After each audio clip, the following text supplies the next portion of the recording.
వినాయక చతుర్థి వేడుకల్లో విశిష్టంగా నెల్లూరులోని కళ్యాణ వినాయక ఆలయంలో బ్రహ్మోత్సవాలు ఏకాంత సేవలు ముగిశాయి. ఈ దఫా మాజీ ఉపరాష్ట్రపతి వెంకయ్యనాయుడు పాల్గొని గణనాథుని పూజ నిమజ్జనోత్సవాల వైభవాన్ని వివరించడం ప్రాధాన్యతను సంతరించుకుంది. ఈ వైవిధ్యంగా నిర్వహించే వేడుకల్లో పాల్గొనేందుకు అధిక సంఖ్యలో భక్తులు తరలి రావడంతో విశేష వైభవంగా సాగింది.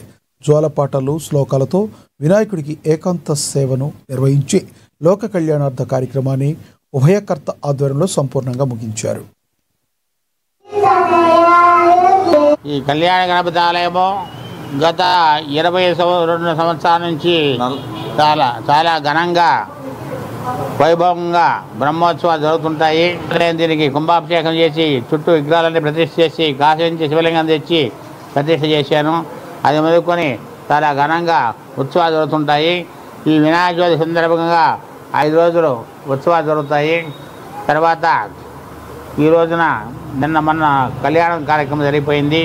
ఈరోజు ఏకాంత సేవ కార్యక్రమం జరుగుతున్నది. ప్రతి సంవత్సరం కూడా అన్నదాన కార్యక్రమాలు చాలా ఘనంగా జరుగుతుంటాయి. ఈరోజు ఏకాంత సేవ బ్రహ్మాండంగా జరుగుతున్నది.